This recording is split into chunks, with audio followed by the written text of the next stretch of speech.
Yeah. Solid Hill TDS, what's up? Yeah, come on. I.O.W. Sports Network, late night edition. Let's go. Come on. We about to raise the bar. Wild card Mar. Everybody grab a seat, cause you know we about to spark. Late night sports talk. Modelo Le Cigar. Man, you don't wanna start. Wild card Mar. We about to raise the bar. Wild card Mar. Everybody grab a seat, cause you know we about to spark. Late night sports talk. Modelo Le Cigar. Man, you don't wanna start. Wild card Mar. Hey.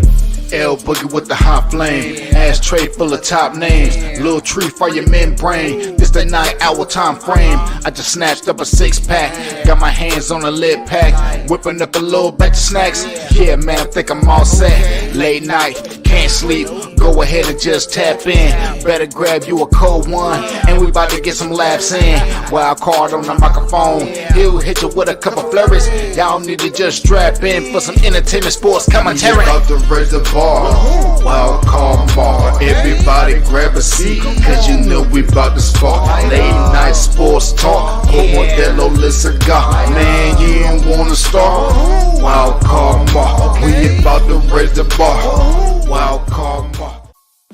Yes, sir. Yes, sir. Yes, sir. Yes, sir. What's happening? What's happening? We are back in the building with another episode of I.O.W. Sports Late Night Owl Edition. This is episode 405. I'm your boy, Wildcard Mar. Hey, man, let's get to it, man. I'm happy to be here. But we got a lot to talk about as, you know, we're getting ever so closer to, you know, opening day. Opening day is right around the corner. It's right around the corner, y'all. I'm trying to tell you. It's right around the corner. September 5th can't get here quick enough, right? Can't get here quick enough. So, I will say this. I'm excited. I know y'all excited. For those who watch the show, they know I'm a Chiefs fan. I'm excited for a season. But I will say this. As much as I want my team to three-peat, and it's some teams out there, there's some dogs. The AFC is tough. Let's just be honest about that. This AFC is sort of another level, bro. I think the AFC is so tough. Like I said, I'm at least going 8 teams deep that could probably make at least a playoff push for sure. Kansas City, all right, Baltimore, Houston Texans, all right. Can't forget about honestly, I keep saying it, I think all 4 teams of the AFC North get in. So I'm going to throw Cleveland in there. I'm going to throw Pittsburgh. I'm going to throw Cincy. So that's 6 right there. AFC East, Miami, 7. All right. Maybe the Jags sneak in. I don't know. I'm kind of torn. So I'm going to go with 7 solid for sure teams get in. For sure, because obviously it's 7 spots, but I'm saying 7 teams deep that can, you know, like, hey man, they nice like that. I just think that for sure. I mean, it's any other team in the AFC West, no, besides Kansas City. No, I don't see the Chargers, Raiders, Broncos. I don't see it. Maybe the Jaguars. So I'm going 8 right there. I think the Titans might be better than what they are. I don't know if they make a playoffs. Colts was on the cusp, so there might be 9 teams that. So if we're doing a game of spades, I'm saying 7 and a couple peasies, a couple possibles. 7 and a couple possibles. But look at the NFC side. San Francisco, for sure. You know, they're a tough team. Other than that, you got a lot of possible. So you know, if that was a game of spades, you going board. Because you got 1 and a whole bunch of peasies. That's all I'm saying. But we'll see what happens when it's time for everything to go down and shake down. So I mean, we'll find out. There is a team in the NFC they made a move today that they not playing. The Falcons. We'll talk about that in a second. Matthew Judon, man, I'll talk about the effect on that. Him going to Atlanta and him leaving New England. I'll talk about that in a second, but I want to start right here. All my Vikings fans, woof, man, y'all. I feel bad for my man. I feel bad for my man, Jettas. I feel bad for my man. For those who watched last night's stream, if you want to go back, going over to I.O.W Sports Network and go back to episode 404, and I had my good friend, the sports professor, Jamarr Fonseca, on with me last night. And, we were talking about J.J. McCarthy, and we were talking about the torn meniscus injury that he had. And, it was it turns out to be something serious because as the news breaks today, or Wednesday, he's going to be out for the season. And to be honest, I'm not mad that they chose to do that. And I tell you why. Because if you, I'm going to play this clip and just talk about how I think it's the right move. But listen to what my man Omar had to say about having a torn meniscus. Last topic before we get up out of here. J.J.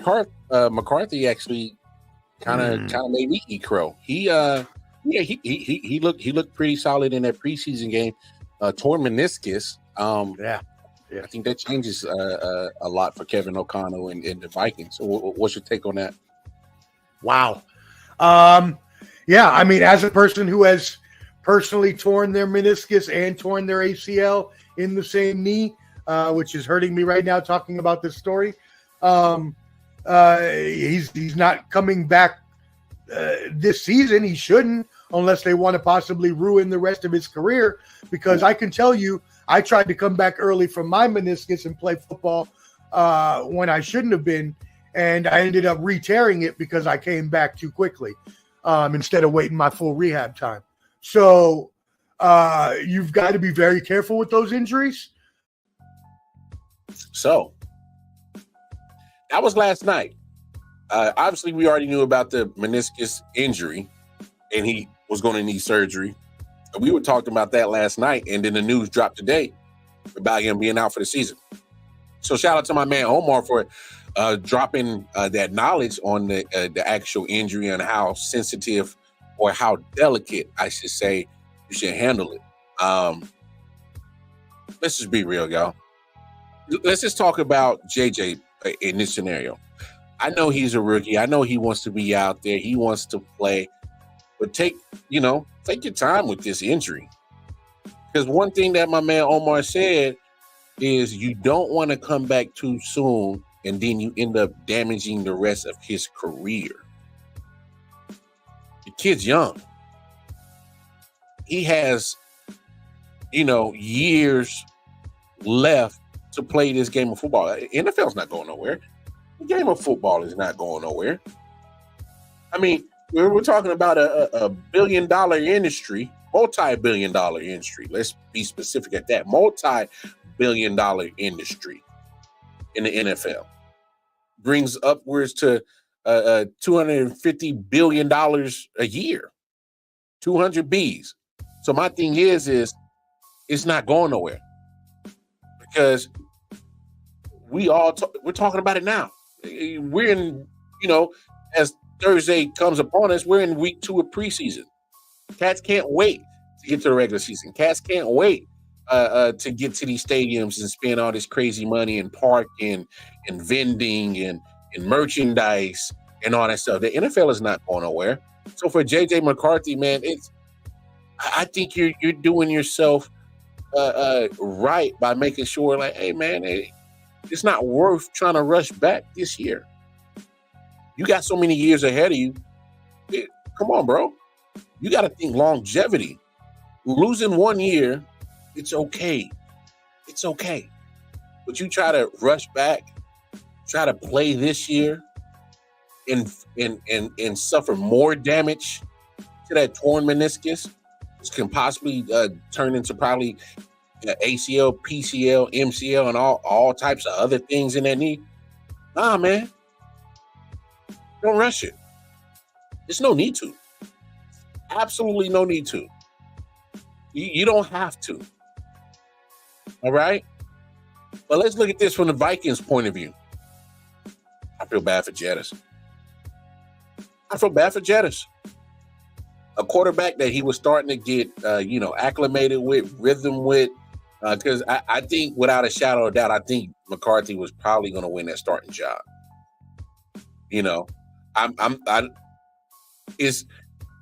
I don't follow the Vikings that much, but what I do know is he was the best option.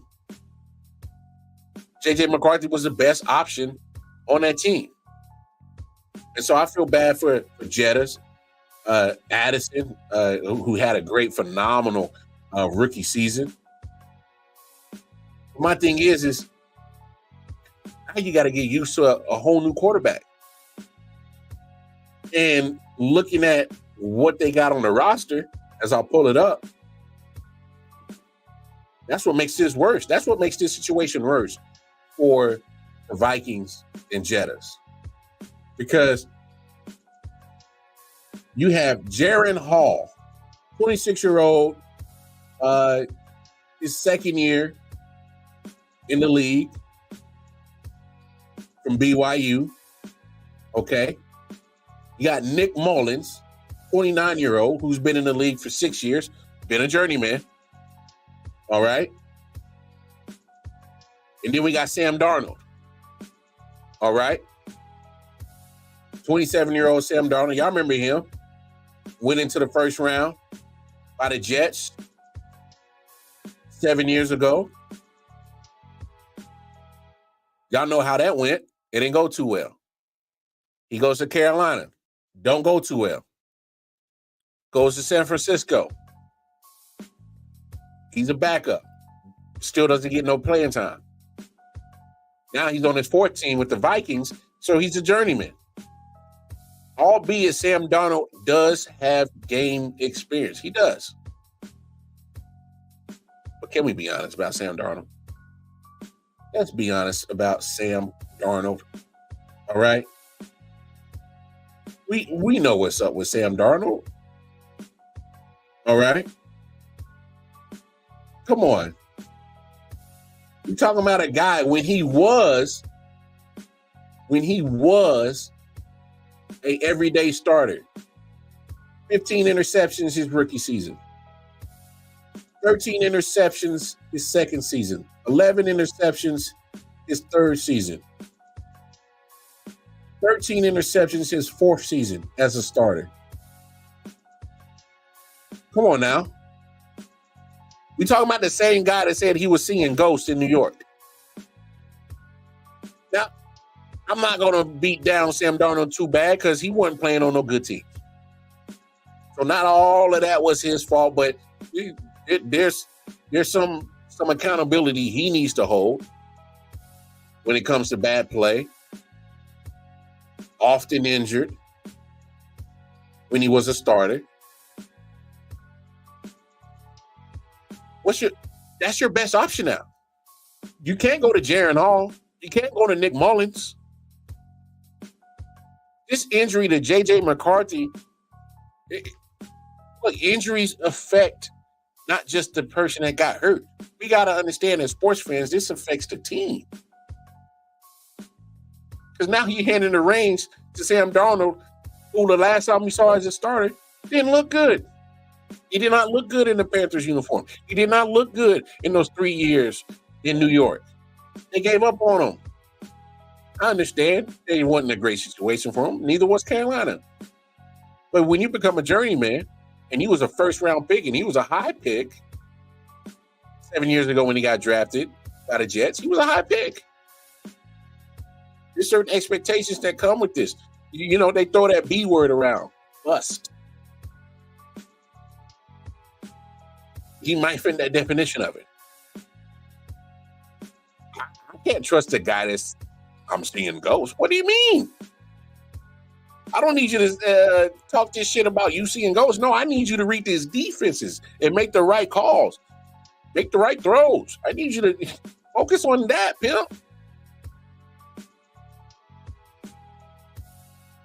I know Justin Jefferson is good. I know he is. Y'all know he is.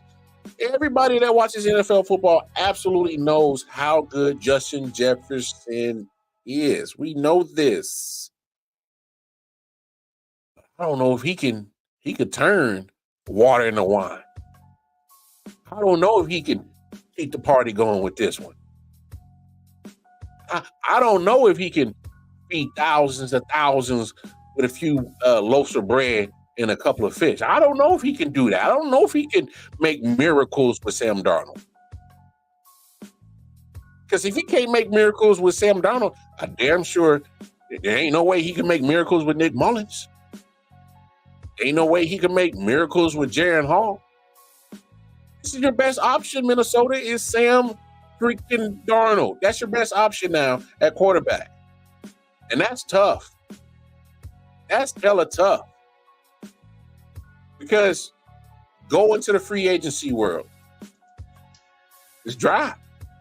What quarterback are you going to be able to bring in to keep that boat afloat for 17 games? Huh?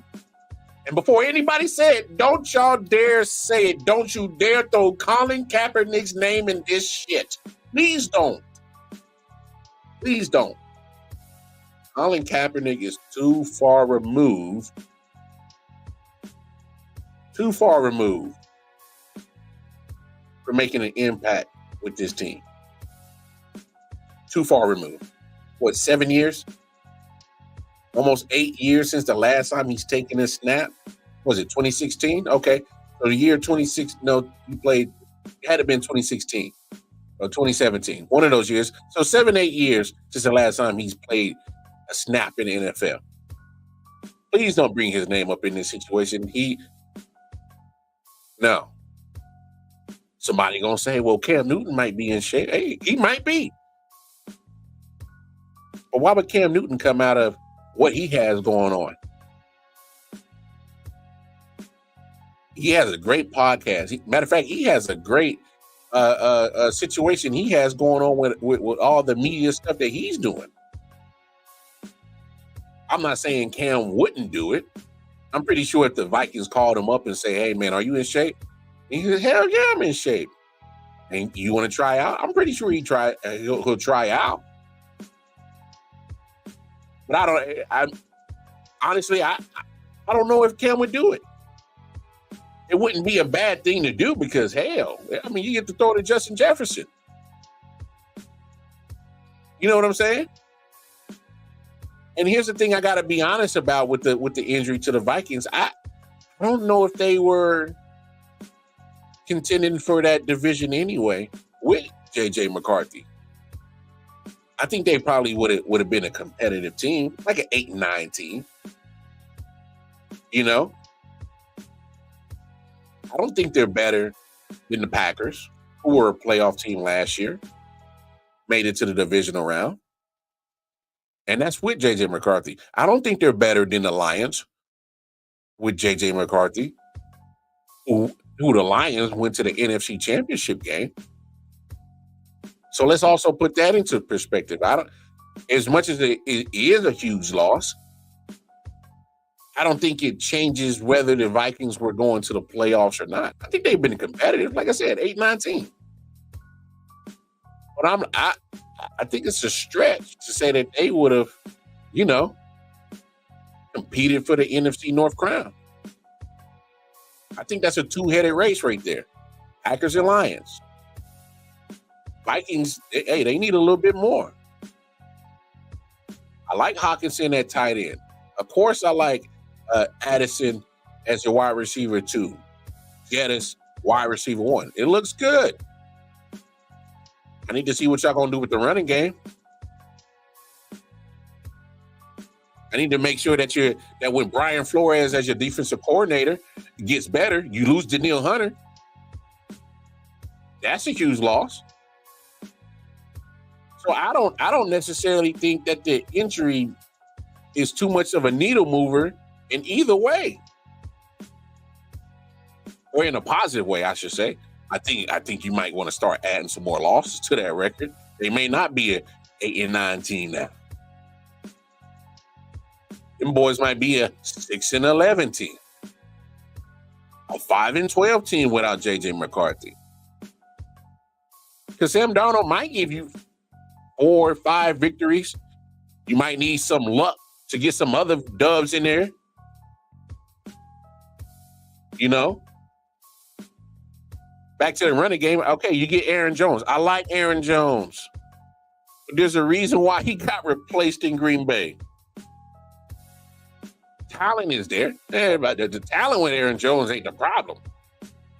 It's a, if I'm going to have your ass on the field problem with Aaron Jones. You know what I'm saying? You took your division rival's trash and you hoping it's treasure. So now, without JJ McCarthy, you're going to put more emphasis on the running game with Aaron Jones. More workload. More work on that body that Aaron Jones has already had a problem staying healthy to begin with. He's 29 years old. Y'all know what happens to the running backs in the NFL. Boy, they can't wait till you turn 30. They ready to kick your ass out the league. They ready to get rid of you. Aaron Jones ain't no spring chicken no more. Myles Gaskin, come on. Dwayne McBride, ain't Nguanu. I don't even know if he's even gonna make the roster. Who is that guy? You know? So I mean, it's that is a major dent, damn sure, in the passing game. I mean, Jordan Addison and Justin Jefferson's numbers are about to go down. I know how great Justin Jefferson is. I don't trust Sam Darnold. I don't. And I like Sam Darnold. I really do. I really do. I think he got some raw deals in Carolina and with the Jets. But still, the numbers don't lie. You seeing ghosts, that wasn't imagination. They caught that shit on camera. That became a meme. That became a clip. Now you got to put all your faith and trust into Sam Darnold. Good luck. That's all I can say. That's all I can say. The Vikings at this point in time, they will be happy as hell if they can get 8-9 wins now. They would be happy as hell. That's a big blow. But I do commend the Vikings and JJ McCarthy to just straight up say, "Hey man, let's just shut it down. Let the kid heal. Let him look forward to years ahead in his NFL career. Let him look forward to that. Don't take away everything." Oh, my man Omar, he says, and Jordan Addison was carted off at practice today, although they said he should be good. You know what I hate? This is what I hate. I hate when reporters say he should be good, or teams say that he should be good, but he got carted off. What you mean he should be good? When you bring a cart to somebody, that's never a good sign. You know what I'm saying? Let's put this into perspective. When there's an accident and they bring the ambulance, that ain't good. That ain't good. Because if it's anything good, there's no need for an ambulance. If there's anything good injury-wise, you don't need a cart. I hate when teams report, "Oh, he should be fine." No. Don't try to smoke and mirrors and try to pull the wool over our face. There ain't a such thing as EI. Then what you need the card for? So now with this news, that's even worse. We can't forget Jettis was hurt last year. He was carrying a load. How you think the workload gonna be this year for Justin Jefferson, depending on this situation with Jordan Addison? And add to the fact that, come on, the quarterback that you was starting to get chemistry and rhythm with, he's gone. Now you gotta reset and start getting chemistry with Sam Darnold. It's not looking good for Minnesota. Their season might be over before it even damn started. Sorry, Vikings fans. Skull! Yeah, you ain't gonna be too much skulling this year, huh? Ain't gonna be too much of that skull clapping this year, huh? Only clapping that's gonna be happening is y'all getting them cheeks clapped for 17 games. That might be the only thing that might be happening to y'all. Just saying. Truth hurts. Ain't that bad a bitch? Shit. Anyway.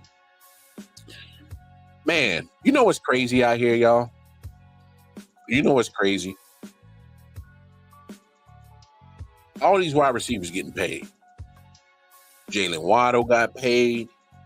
Tyreek got his contract restructured. Obviously, Jettas got paid. Nico Collins got paid. Devontae Smith got paid. A.J. Brown got paid. It's a whole bunch of wide receivers just resetting the market. Amon-Ra St. Brown got paid. Why the hell?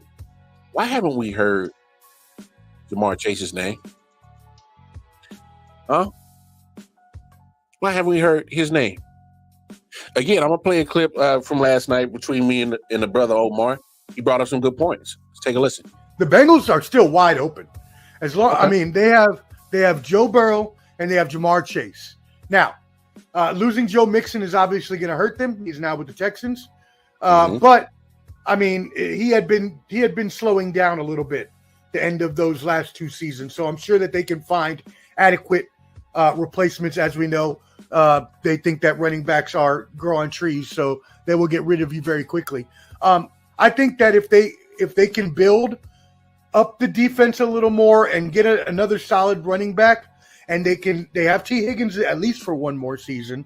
Their Super Bowl window is open this year for sure, and possibly longer because they have a really good offensive line as well. So we'll see what happens. Again, they have to either find a way to keep both T. Higgins and Jamarr Chase, which is going to be very hard to do, as we've just talked about with all these other scenarios with Dallas and everybody else. Or they're going to have to find a young running back and young wide receiver out of the draft that can come into, good play while Joe Burrow is still on his, well, I guess he won't be for very. No, he just signed the contract anyways. Yeah, his extension he signed last year before the season. He signed it last year. That's right. Never mind. So that doesn't even matter anymore. This is their last season, I believe. If they're not able to, because after that, then you just have Chase and Burrow, and not much else. The line is still good. Okay. I definitely give them this year, and possibly, depending on the moves they make, possibly another year or two after that, as long as they have Burrow healthy. And we were having that conversation because I asked Omar, I was like, hey, how do you feel if the Bengals Super Bowl window has closed? And that was his answer. And we got to understand that Jamarr Chase plays a big part in that. These guys are literally 2 years removed. Literally 2 years removed from being in a Super Bowl.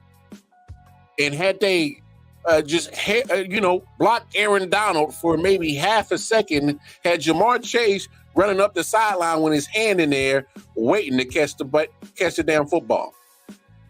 Waiting to catch it. So my thing is, why are you playing? Why are you playing with this man?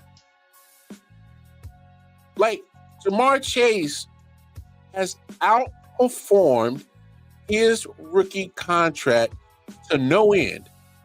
And here's the biggest problem. Here's the biggest problem that I have with Cincinnati not paying Jamarr Chase. We all know how dynamic he is. Y'all know the saying? Yesterday's price ain't today's price. Y'all keep letting all these wide receivers getting paid, and the price keeps going up, up, up, up, up, up, up, up, up. Come on now. We went from $30 million 2 years ago with Tyreek Hill from the Dolphins. We starting to hit 34, 35 million per year for these wide receivers. And all these other wide receivers that I've already named off, and I'll probably miss some more wide receivers that got paid. It's going to keep going up. Oh, not to mention you got a T. Higgins want some money. He probably might not get paid from Cincinnati. But what is Cincinnati waiting on? Because you literally are in the midst of a Super Bowl window that is starting to dim. It's not closed. I agree with Omar on that. It's not closed, but it's dimming. You better make sure that man's happy. I mean, listen to what Mike Tannenbaum had to say on Get Up this morning. And let's think this through. A year ago at this time, CeeDee Lamb was in the same place in his career that Jamarr Chase is now, 3 years in. How much better off would the Cowboys have been if they had signed him to the top of the wide receiver market then? How much money would it have saved them in the long run, right? I don't remember exactly what it was then, but it was under 30, and it's now up to 35. So to me, it makes all the sense in the world to sign Jamarr Chase right now. 100% green. Conservatively, the Cowboys would have saved $50 million. That number would have been somewhere around $25 million. CeeDee Lamb's going to come in at, call it 34, 35 million. So on a 5-year deal, easily they would save about $50 million. And building on what Lewis was saying, at $4.8 million, Jamarr Chase is dramatically underpaid. However, I've negotiated with Mike Brown in trades. He is a guy that puts a value on a position, and he will not move, period, end of story. So this, to me, is really interesting. He's supposed to make $4.8 million this year, $21.8 next year, and the year after, guys, just to remind you, like his teammate T. Higgins, they could franchise him. So if I'm Mike Brown, I'm saying, hey, for the next 3 years, I know what you're going to get paid, but without question, Greeny, long-term, there is a spot here that is a win-win. Mm-hmm. You don't want to play this game with Jamarr Chase. No. Put a receiver as there is in the whole. I don't care who you want to name. Justin Jefferson, CeeDee. He's as good as any of those guys and as valuable. What are we doing? What are we doing? And I paid attention to what Mike Tannenbaum said. He said, I've negotiated with Mike Brown before. He puts a value on a position and he doesn't budge. So you don't want to budge with a top 5 receiver in the NFL? You don't want to budge with the guy. You literally drafted him. Instead of drafting offensive linemen, to take care of Joe Burrow. You opted. You said, no, we gonna get you what you want. You want your buddy. We'll get him. You literally saw Joe Burrow his rookie season get taken out at the knee. Literally taken out at the knee. And you decide not to even go high. You were high pick next year and said, no, we're not going to get offensive linemen, even though we just saw our rookie quarterback the year before just get jacked up at the knee and protect him. But we're going to make sure we get his boy so he can have a weapon, a legit weapon. And it's worked out well, right? That move worked out. So now you don't want to budge. Now you want to play. Yesterday's price ain't today's price for Jamarr Chase. What are you doing? Not only are you going to cost yourself more money, so Tannenbaum had put right there that the Cowboys could have saved themselves $50 million had they signed CeeDee Lamb a couple of years ago. Get in front of it.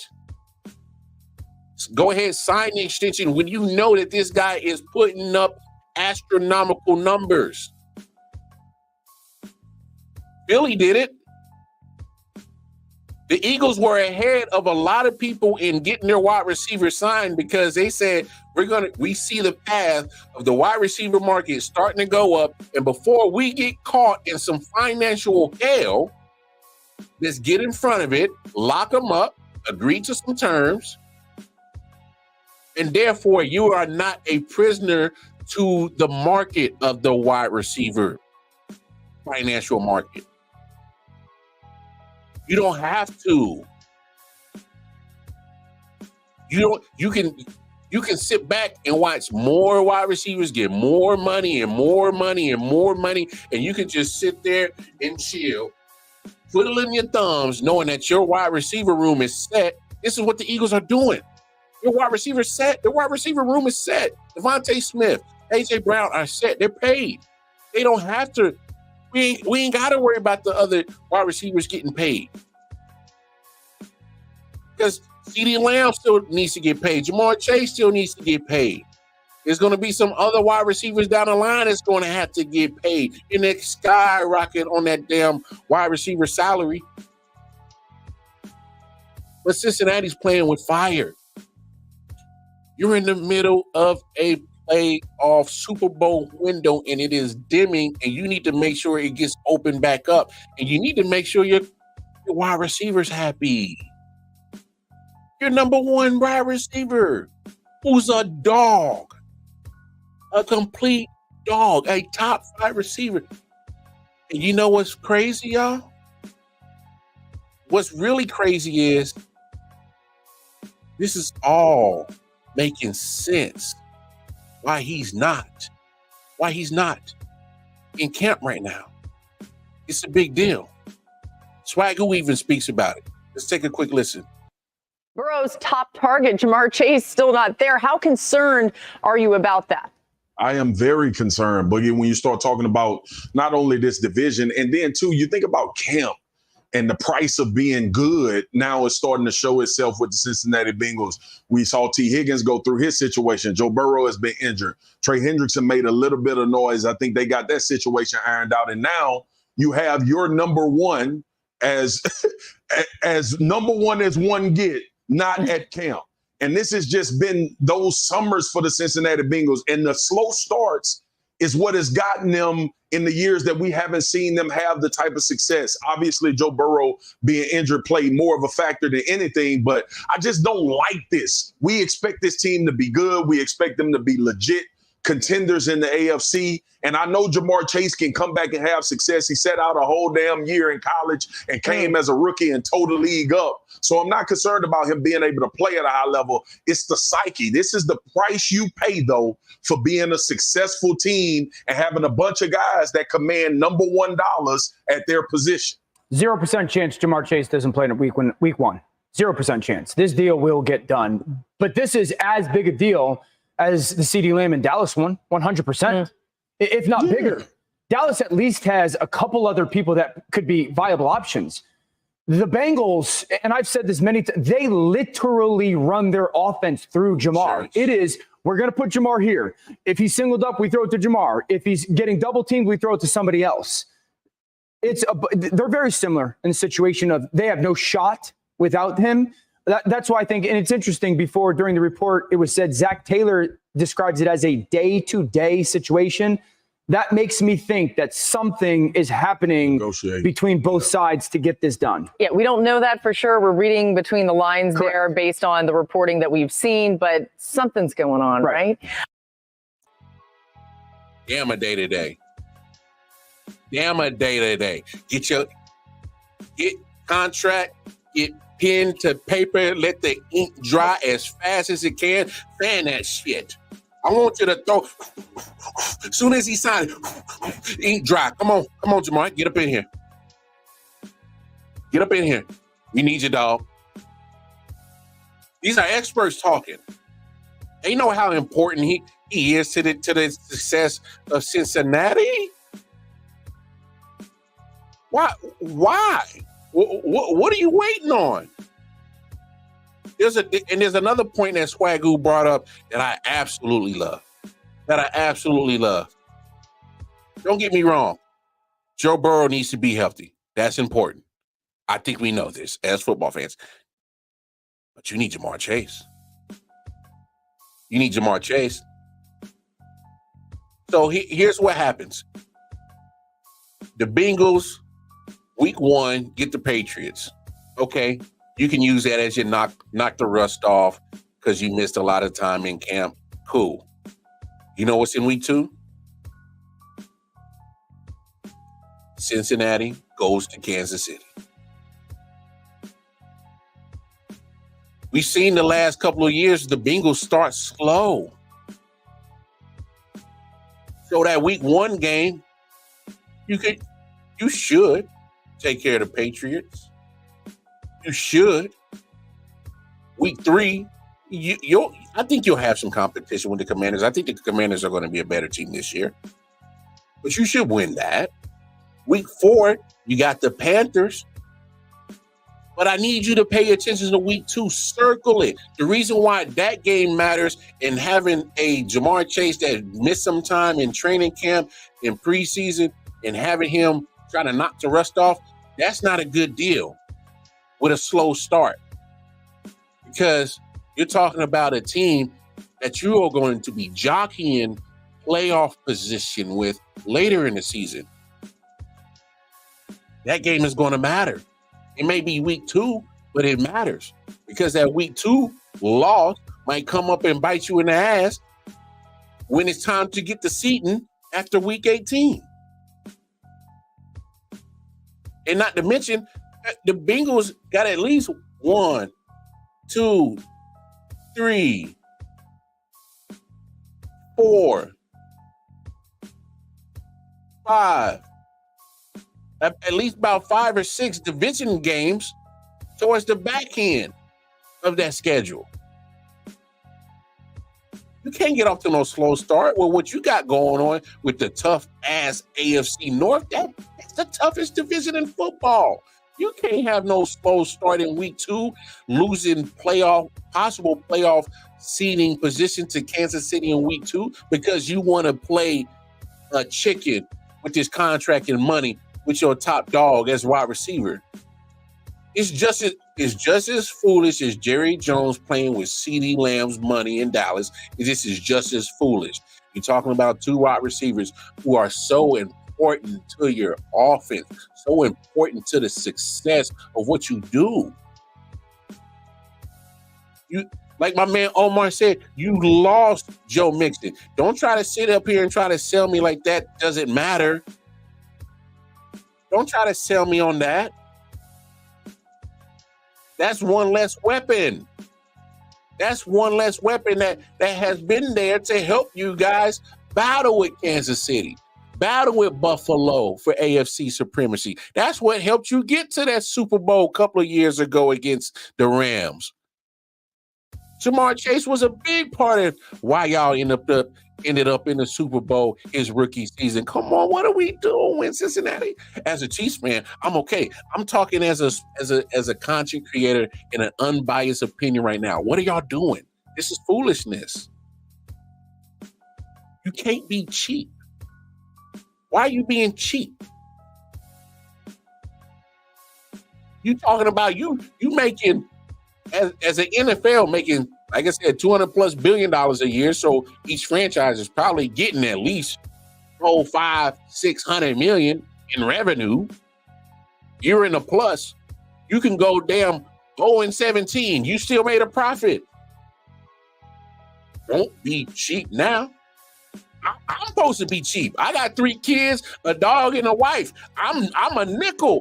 I'm a penny pincher. I'm supposed to be cheap. I ain't making $25 million a year. I'm a thousandaire. I'm supposed to be cheap. You ain't supposed to be cheap when it comes to paying the dog on your offense. Swagoo said it right. He is the key to your offense. Dan Orlovsky even chimed in on it.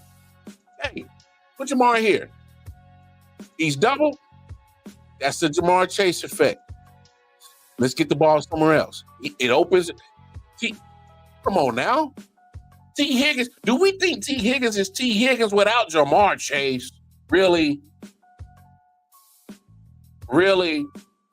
No slight on you, T. Higgins. I know you got some skills. You got the body to be a difference maker. You 6'3", 6'4". You are a difference maker. But let's not fake the funk. Let's not act like we're number one on the other side. It frees you up. I know you want your money, T. Higgins, but damn it, if it's me, I cannot sit here and even entertain your wants and needs to getting paid without even focusing on the big dog's paycheck. Got to take care of the big dogs. Because if the big dog don't do what he do, how much success you really got? Bengals, playing with fire. Playing with fire. As a Chiefs fan, I'm okay with it. But as a sports fan, as a content creator, as I sit here on this podcast, what is you doing? What you doing? You mess around, you're going to see yourself that's been battling at the top of the AFC North start looking towards the middle and the bottom. You keep playing around. Does the deal get done? Of course, because he's Jamarr Chase. But the thing is if I'm a Bengals fan, I'm irritated because all these cats been getting paid, and that's how he keeps going up. He's going up. He's going up because you want to play chicken instead of just taking care of your big dogs. Joe Burrow got his, and I understand he's the quarterback. But he's been healthy for 2 years. He's been hurt for 2 years. Jamarr Chase him and T. Higgins could possibly still. Was it backup that got some PT last year? Jake Browning. He was looking pretty solid. He was still finding the ball to Jamarr Chase and T. Higgins. All I'm saying is stop playing. Stop playing. Defense still wins championships too. Speaking of defense, Matthew Judon to Atlanta. I didn't see that. I did not see this one coming. I don't know who the new general manager is for the Patriots, so forgive me for not knowing that knowledge. So I apologize. If I'm Gerard Mayo, I'm slightly irritated as the new head coach of the Patriots. Why are you getting rid of my key pieces on the key piece on defense? I get it. Matthew Judon's 32, coming off an injury last year. So I'm gonna look at this as both sides of the coin. All right. I'm gonna look at this as the Patriots side for right now. All right. There's two things that I think we need to look at when it comes to the Patriots on this situation. All right. Elliot Wolf, thank you, O. Here's what's irritating me with the Patriots. If I'm Gerard Mayo, you're taking away a key piece of my defense, so there's a huge void that's left open now. All right. Now my defense won't seem so dynamic. Now my defense is going to struggle getting pressure on the quarterback now, just a little bit more tougher in this situation now. And guess what you need? You need pass rush in the AFC East. You go against Aaron Rodgers twice a year. Albeit, I understand, I've never seen a good 40-year-old coming off of an Achilles injury go back to his normal playing ways. I don't know what to expect, but at the same time, we do know it's Aaron Rodgers. You see him twice a year. I think you might want to get pressure on him. Yeah. Might want to get pressure on him. Oh, you face Miami Dolphins twice a year. I might want to get pressure on Tua Tagovailoa. Mr. Hot Tua. I might want to get some pressure on him. Reason why I want to get pressure on him, because if he has time to throw to Tyreek Hill, if he has time to throw to Jalen Waddle, track team.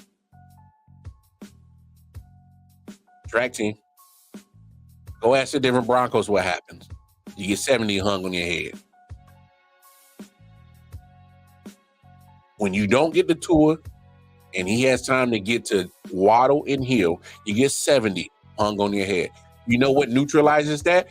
Ding, ding, ding, pressure. Under pressure. You might want to, you probably should have reconsidered that move, maybe, just a little bit. Oh, let's not forget. There's a guy in Buffalo. Got to see twice a year. That guy, Josh Allen. That's a big boy. He ain't the easiest of quarterbacks to take down to the ground. Matthew Judon never had no issue taking him down to the ground. Getting sacks on him. That's gone. If I'm Gerard Mayo, I hate this move. A veteran pass rusher who still got some juice left in the tank to get after the quarterback. That changes your defense dramatically. Oh, guess what? You have an outstanding cornerback that you drafted last year who's coming back from injury. You know what helps your cornerbacks and your safeties? Don't get me wrong. Cornerback and safeties are great athletes. And there's been a lineage of great cornerbacks that have played in the NFL. But you know what always helps a cornerback and a safety? Ding, ding, ding again. Pressure. A corner and a safety is only as good as his front four. Come on now. Sometimes they are only as good as much as the pressure is put on the quarterback. Corners can't and safeties can't cover all day. Got to get to the quarterback. You're losing pass rush. You're losing pressure. You're losing sacks. From Gerard Mayo, I hate this move. But let's look at the flip side on it for the Patriots. He is 32, coming off an injury. Maybe the Patriots are just in full-on rebuild mode. I think they are.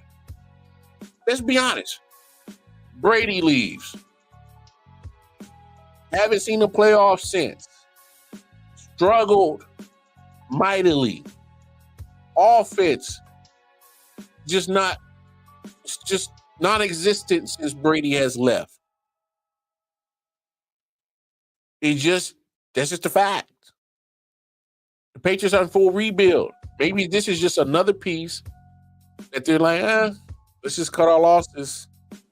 Let's try to save some money here. Get whatever value we can back for our aging veterans, especially one that's 32 coming off an injury that missed a lot of time last year.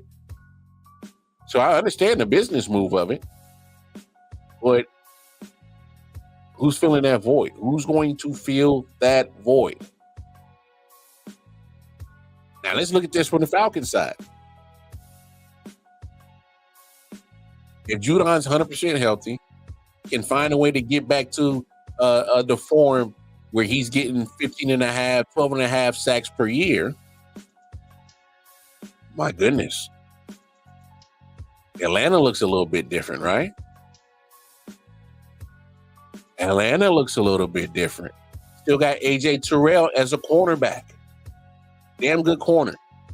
Jesse Bates that they got from Cincinnati last year. Had a good season last year. He's back there on the back end. Still got Grady Jarrett in the middle. A good D tackle. Probably a very underrated D tackle because he plays for Atlanta. He don't get that coverage like that. If you watch the Falcons play ball, he gets busy. You add another pass rush. And even if Judon doesn't get the 15.5 and the 12.5 sacks that we're used to seeing him get, if he just adds the pressure and helps alleviate and helps Grady Jarrett get a one-on-one battle, that helps the front four. That helps them get pressure. I like this move for Atlanta because you don't have to commit a lot of money to him. Even if you do, get whatever is left is in the gas tank for it, and he's actually, maybe 2-3 years that you can possibly get solid play out of Matthew Judon. You can win that division. Saints. I ain't big on the Saints. I'm not a Derek Carr just wasn't it last year. Dennis Allen, as a coach. I don't know. I guess he was a familiar face, so they said, hey, we'll get rid of Sean Payton or, fill that void with you. Okay. All right. They better hope that Satan's defense can, put the clamps down on some offenses. Because that offense struggled last year for the Saints. Panthers, I ain't even going to waste my time talking about the Panthers. I ain't even going to waste my breath. Falcons, you should win both games. You should sweep. Sweep. All right. Buccaneers, they won the division last year. But they still won the greatest of teams. I think they won that division with a 9-8 record, 8-9, something like that. Falcons weren't too far behind with like 7 and 8 wins or something like that. You're not too far behind from your division winner last year. Imagine you sweep the Buccaneers who won the division last year, and you could restake the claim for that division. It's not too far-fetched. I think that offense might actually be better this year. Whether it's Kirk Cousins, who is a solid quarterback, or Michael Penix Jr. I love the weapons that they got on offense. Come on, man. Bijan Robinson is just dynamic. All right, he's dynamic. If there's going to be another running back that's going to see Christian McCaffrey money, it's him. Bijan can do it all. Love the wide receiver core that they got. Kyle Pitts, we're still kind of waiting for him to break out. They got a new coach, Raheem Morris. He knows what to do. He's more the defensive coach, but come on. I think he's smart enough to, hey, man, let me get an OC in here that's going to uncork some things. Get some of these guys going. Drake London, get him going. He's a mismatch. You got to find a way to use him properly. Find a way to use Kyle Pitts properly. Kyle Pitts he's a freak of nature at a tight end position. The guy is pretty much a wide receiver with big muscle. Kyle Pitts is a mismatch at the tight end position, and somehow I don't know how the hell he hasn't broken out yet. But it starts in everything with Bijan Robinson. You add some more pieces like Judon to the defense, help solidify that. Why can't you win the NFC stank South? That division stank. They the cream of that stank pot right there. So I don't know why Atlanta can't win this division. They should be able to. And how wide open the NFC conference is, you can open up the possibility of them getting into the playoffs, maybe making it to the divisional round, second round, flirt with getting to a conference championship. I don't know. Possibilities are in this. So I actually like the move more for Atlanta, and I definitely hate it a lot with New England. But it's reset time. That franchise is not the same Patriots franchise since 2001. That whole 20 years, it's officially gone now. It's officially done. All right, y'all. I'm going to get up out of here. Man, I appreciate everybody jumping in the comments, tapping in with your boy. Man, it feels good to be back, man. 3 solid shows this week, man. I definitely suggest y'all go back to last night's stream with me and Omar. Good content was made. It was fire. So y'all make sure y'all definitely tap in with my boy Omar. Bottom Line Sports, Ball and Buds, Sports and Entertainment. Great people over there. Y'all tap in with them. But y'all know what it is. Look at the bottom of the screen. Go follow all the I.O.W. Sports Network content. And most importantly, right where my fingertip is at, you want to chop it up with me personally, going over to my Twitter page, KC Wildcard Mark, and I'm always posting something sports related. Always doing sports content. So tap in with me over there. I'm like a Jamaican. I got so many damn podcasts. Just go on over there and you can go look for yourself of all the content that I'm dropping. But until then, I'm Wildcard Mar. Appreciate y'all for tuning in. Peace and love to y'all. Take care of each other. Take care of yourselves. And we're going to wrap up tomorrow. We're going to have this week's wrap up tomorrow. Last week of the show. Now come on back now, you hear? 11 p.m.-ish Central Standard Time. I say ish because I be on CP time. I ain't going to lie. I ain't going to lie. But I'll see y'all tomorrow, man. Yeah. Solid Hill TDS, what's up? Yeah, come on. Yeah. I.O.W. Sports Network, late night edition. Let's go. Come on. We about to raise the bar. Wild card Mar. Everybody grab a seat, cause you know we about to spark. Late night sports talk. Modelo, let's go. Man, yeah.